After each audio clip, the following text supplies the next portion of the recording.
এর ওপর। আর জানো তো এই কাস্টমারটা আমার এক রেগুলার কাস্টমারের থ্রুতে আমার সাথে যোগাযোগ করেন। এবার ওনার একটাই আমার কাছে ডিমান্ড ছিল যে কেকটা একটুখানি ওনার লোকেশনে এসে দিয়ে যেতে।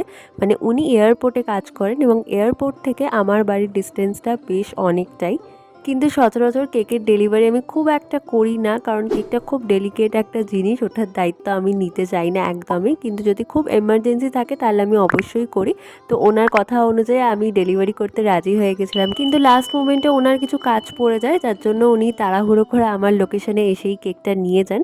তো দেখো উনি বলেছিলেন কেকের ওপর হ্যাপি 1 ইয়ার লিখতে, কারণ ওনার ফার্স্ট ইয়ার অ্যানিভার্সারি ছিল। আর ওপরে বলেছিল একটা বাটারফ্লাই বসাতে। তো আমি স্পেশালি এই বেন্টো কেকটার জন্য একটা বাটারফ্লাইস মানে একটা প্যাকেট কিনে আনি, কিন্তু পরে দেখি কেকের ওপর ওটা অনেকটাই বড় হয়ে যাচ্ছে। তো ফরচুনেটলি আমার কাছে কিছু বাটারফ্লাইজের প্যাকেট ছিল, সেখান থেকে সব থেকে ছোটোটা কেকের ওপর বসালাম, দেখলাম ওটাই বেশ ভালোই লাগছে। আর সব